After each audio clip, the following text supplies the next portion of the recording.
eu quero justamente reduzir viés. Então, eu quero saber assim, eu quero olhar a história e falar assim, quem que é ponta firme aqui? Isso. E, idealmente, isso é transparente para mim e indiferente em relação... Eu dou critérios objetivos para que aquela pessoa possa sair de uma... Até dessa coisa de, não, eu sou desconfortável porque ela tem um aspecto físico diferente do meu, ou porque ela tem uma orientação sexual diferente da minha, eu tenho um desconforto até em lidar com ela, em estar no mesmo ambiente, sei lá, foi criado de uma maneira... São coisas que eu falo muito internamente, assim, que a gente não pode... Por mais que a gente queira... ter um mundo mais justo e ser pessoas mais justas, a gente precisa olhar para nós mesmos e perceber de onde nós estamos vindo também. Porque eu falo, eu fui criado por uma família que historicamente é bastante preconceituosa. E cada geração é menos. Então, Isso. que bom, assim, mas eu carrego, uso, de vez em quando eu falo uma expressão, eu faço alguma coisa e tal, que hoje em dia eu já percebo, nossa, que coisa inadequada, É. etc. Eu acho que todo mundo tem isso. Então, em alguma medida, né, carrega a sua história, a sua criação e um pouco desse legado que veio de casa e que vem se transformando ao longo das gerações, né? Então, a nossa pretensão é fornecer uma camada um pouco mais isenta, que o cara possa olhar com mais tranquilidade para isso e falar assim, cara, eu preciso ser justo aqui nessa história. Quem segura essa área são essas três pessoas, e eu tenho outra pessoa que precisa de desenvolvimento e uma outra que, infelizmente, eu acho que não vai para frente. E aí você, depois, com esta camada em mãos, você pode colocar N outras camadas em cima e tomar a sua decisão, mas pelo menos uma camada objetiva você tem. Agora, o outro ponto que você falou sobre o acesso e os critérios de acesso é um ponto muito importante e eu queria só ilustrar essa história, porque eu estava pensando e me lembrando de quando eu fiz faculdade. Estudei na Fundação Getúlio Vargas, em São Paulo, curso de administração de empresas pela manhã. Então, assim, sabe com quantas pessoas negras eu convivi durante os 4 anos da faculdade? Nenhuma. Ou com as pessoas que estavam trabalhando na FGV. Fora as pessoas que estavam trabalhando na FGV, teve Isso aí. uma pessoa que era no intercâmbio da Angola. Olha Não, lá. nem, Nem era brasileiro. não era nem brasileiro. Mas falei assim, puxa, como é que... Então, realmente, assim, se eu for colocar como critério uma pessoa a ser da LGBT, tal, tantos anos de experiência, eu vou pegar essa safra. Isso. Não tem, assim, e como é a brincadeira, a pessoa não é capaz de entrar. Bom, tem algumas questões, mas a primeira questão que eu queria colocar é caro para burro. Primeiro limitador. Primeiro limitador, caro para burro. Então, todos esses marcadores que você falou de vulnerabilidade social estão incluídos dentro dessa história. Então, eu já carreguei o viés todo para dentro. Não, sou objetivo. Se o cara fez GV, ele pode entrar qualquer... Não, eu já quebrei tudo. Assim, e provavelmente não estou sendo justo, porque isso também não o melhor preditor de desempenho, como você está falando. Não Existem é. aspectos técnicos, existem aspectos interpessoais, e não raramente uma pessoa que tem uma experiência de vida mais diversa provavelmente vai ter muito mais empatia, muito mais capacidade de relacionamento com as outras pessoas e vai ser capaz de promover histórias muito melhores e mais ricas dentro da empresa, né? E aí, eu, eu vejo que algumas empresas têm adotado já algumas práticas em relação a isso no momento da contratação, porque tudo bem, então vamos lá, estamos com as nossas vagas abertas, adotamos ali a postura interna de que a gente quer que essa mudança aconteça, e a gente vai ser intencional em relação a isso. Aí eu vou fazer um processo de seleção. Então, você já deu uma boa dica. Primeira coisa, pensa direito nos seus critérios de exclusão da história, porque se você quiser pegar de tais faculdades, ou de tais coisas, ou de tais, sei lá, talvez você já carregue para dentro tudo isso. Vejo algumas empresas fazendo, por exemplo, entrevistas cegas, Isso. e outras coisas, e eu queria que você comentasse um pouco sobre melhores práticas que podem ser introduzidas imediatamente no processo de recrutamento, e selecionando as pessoas para estar na rua hoje, na próxima entrevista, na próxima vaga. Eu acho muito bom, muito bom. E ninguém garante, né, AC, que se você escolher a universidade de onde a pessoa veio, aquela pessoa vai ser uma boa profissional. Sim, Porque você pode até ter um diploma, mas hoje, né, todos os dias a gente abre as revistas de negócios e tem lá quais são as habilidades do futuro para a liderança, ou quais são. Todas as habilidades são soft skills, são habilidades intangíveis, são habilidades que não estão conectadas com o diploma que a gente teve, mas são conectadas com os obstáculos que a gente superou na vida. Porque não existe nenhuma soft skill que pode ser desenvolvida quando o mundo está smooth ali, quando você está ali, né? Não tem como. Você vai descobrir as habilidades que você tem, flexibilidade cognitiva, capacidade de negociação, criatividade, quando você está no meio da diversidade, né? E você quer mais pessoas que superaram adversidades do que todas essas pessoas que fazem parte dos grupos subrepresentados? Não tem, né? Mas vamos voltar para o teu tema aqui, que é o recrutamento hoje. Recrutamento às cegas é um elemento muito legal. A gente tem ali, a gente não vê a universidade de onde a pessoa veio, né? A gente tem algumas coisas que são escondidas. Só que a última fase, sempre de um recrutamento, ele vai ser a conversa com o gestor. Se esse gestor ou essa gestora que vai fazer essa entrevista não tiver um bom treinamento de como funcionam os vieses inconscientes, ou do que significa uma seleção baseada em valor, que é uma seleção baseada em valor, é essa que eu estou te dizendo, que não olha muito os critérios objetivos que estão ali naquele currículo, mas o que aquela pessoa traz. Se essa pessoa que está fazendo entrevista, ela não tiver uma visão de mundo como essa que a gente está debatendo aqui, ela não vai deixar entrar uma pessoa que venha do grupo subrepresentado e minorizado. Sabe por quê? Porque ela não vai saber como liderar aquela pessoa. Lembra que você mesmo usou isso, né? A gente tem medo de perguntar, a gente não sabe como se refere, a gente não sabe como age. A gente já perdeu a nossa capacidade humana de conexão. A gente tem medo do outro humano que está na nossa frente. A gente tem medo de pegar na mão, a gente tem medo de olhar no olho e perguntar: você está bem? Você está dormindo? Como é que tá a pandemia para você na sua casa? Você está pirando com seus filhos? Senta aqui, vamos tomar um café e vamos falar disso? A gente não fala. A gente fala de milhões de coisas, mas a gente não fala de sentimento, a gente não fala de emoção. Então é óbvio que a gente vai ter medo de liderar uma pessoa diversa. Então a chance de um gestor ou de uma gestora estar fazendo uma avaliação e ser conduzida pelo medo é muito grande. Então, o que a gente precisa garantir? Que essa pessoa, na fase final de uma recrutamento e seleção, ela tenha a oportunidade de conversar com 2 ou mais gestores, ou gestoras, ou gestores plurais, uma mulher, um homem, uma pessoa LGBT, para que essas pessoas possam ter uma discussão saudável a respeito do que aquela contratação significa, né?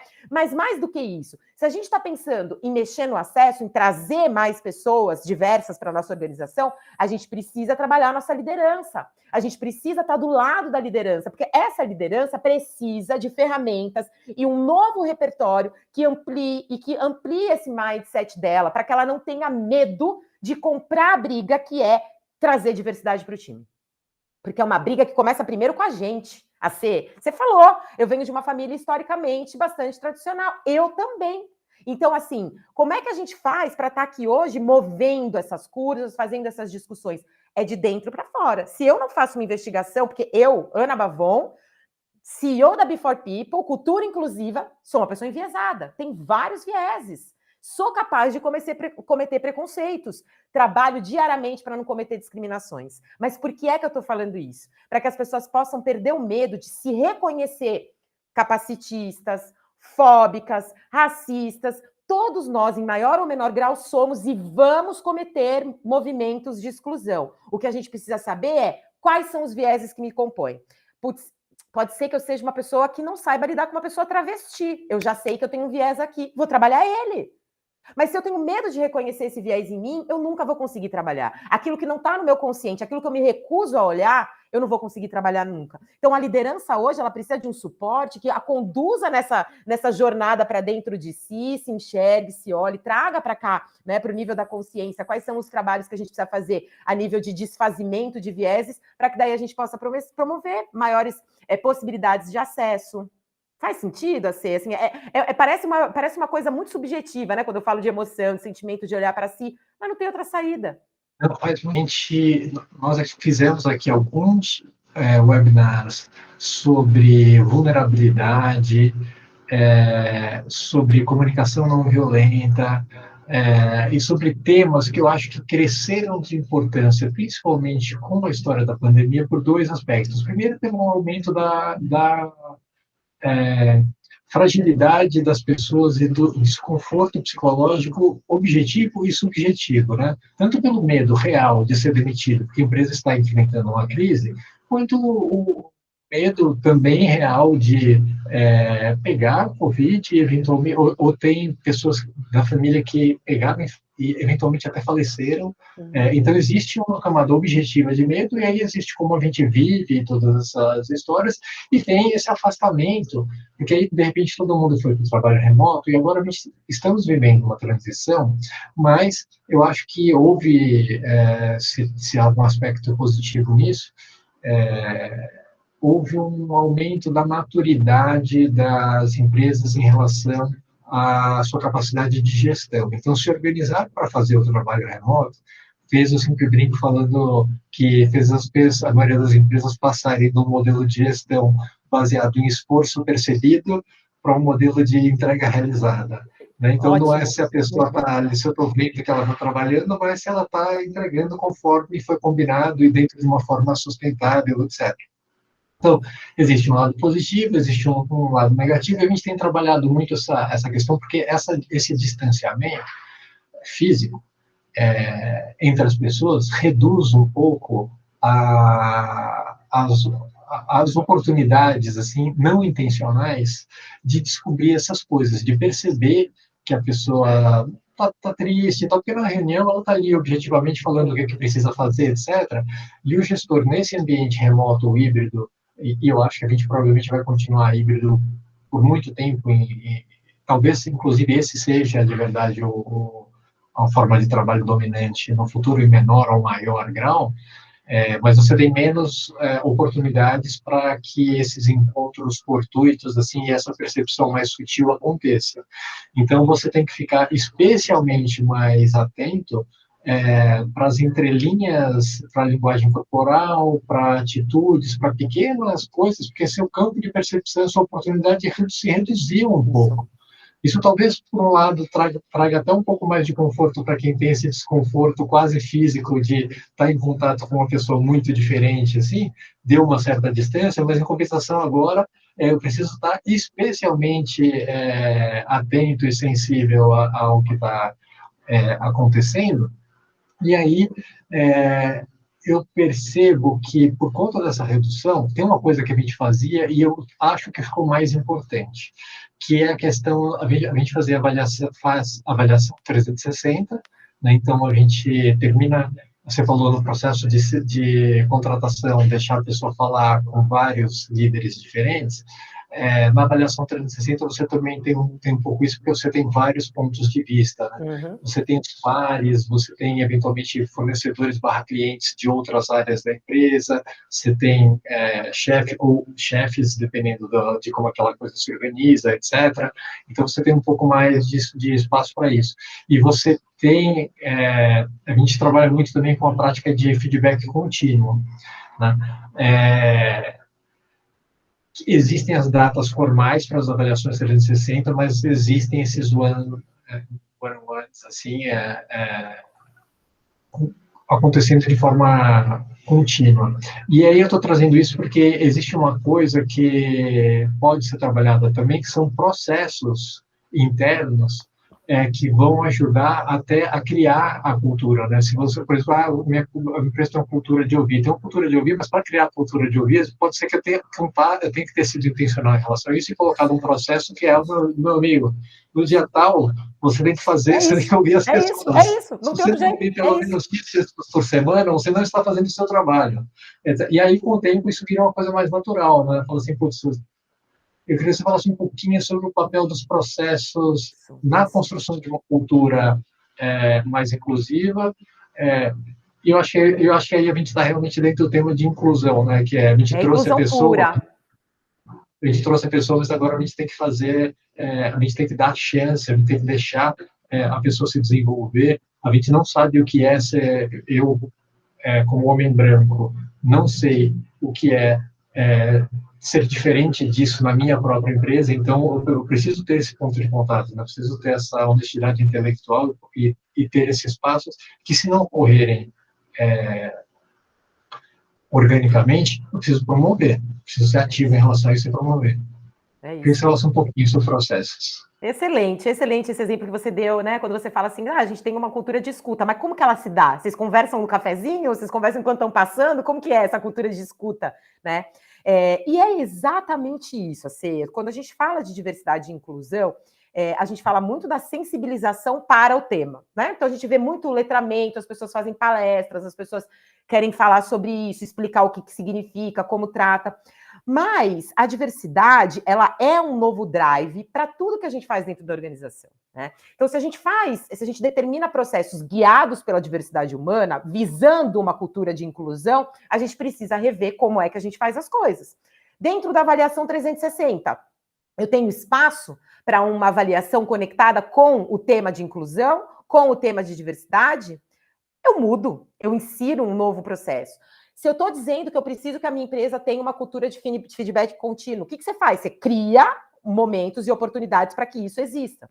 Então, todas as vezes que a gente fala de diversidade nas organizações, eu estou falando de promover um ambiente inclusivo e rever tudo o que eu faço. Como é que eu faço hoje? Então, tudo que eu faço na minha organização, se está no modo automático, se está respondendo aquilo que eu criei como um procedimento padrão há 10 anos, ele não funciona mais.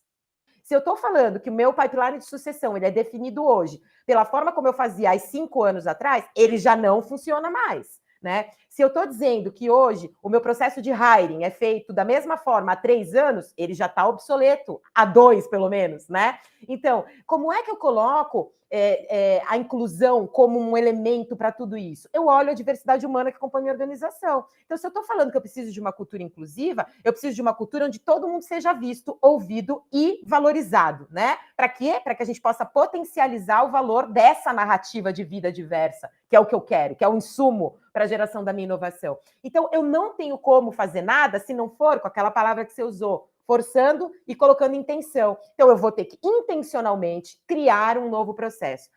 Mas, Ana, está todo mundo cansado, são muitos processos. Eu falei, sim, mas em algum momento você já cansou essas pessoas implementando algo. Se foi uma metodologia agile, se foi uma nova forma de fazer algo, você vai complicar mais um pouco, mas depois o resultado, ele compensa cada esforço que você faz. Porque quando a gente está falando de cultura organizacional, eu estou falando da essência do negócio. Tem uma frase do Peter Drucker que você deve conhecer, né, de administração, que ele fala assim: a cultura come a estratégia no café da manhã. E come. É isso aí. E come. Então, se eu tenho uma cultura que ela não é inclusiva, que ela é hostil e que ela não promove nas pessoas a vontade de produzir, a vontade de gerar valor, a vontade de demonstrar sua ideia, essa cultura vai acabar com a estratégia que eu fiz, maravilhosa, né? Assim, que poderia colocar a minha empresa entre as, sei lá, as 500 mais e me colocar ali no olhar do investidor para que ele faça um aporte maravilhoso. Mas não vai. Por quê? Porque a cultura não deixou. Então, eu preciso olhar para a cultura como um elemento que conecta pessoas. A partir do momento que eu vejo a minha cultura como um elemento que conecta pessoas, eu olho quem são essas pessoas. São plurais. Legal, eu já tenho uma diversidade aqui. Então, o que eu vou fazer?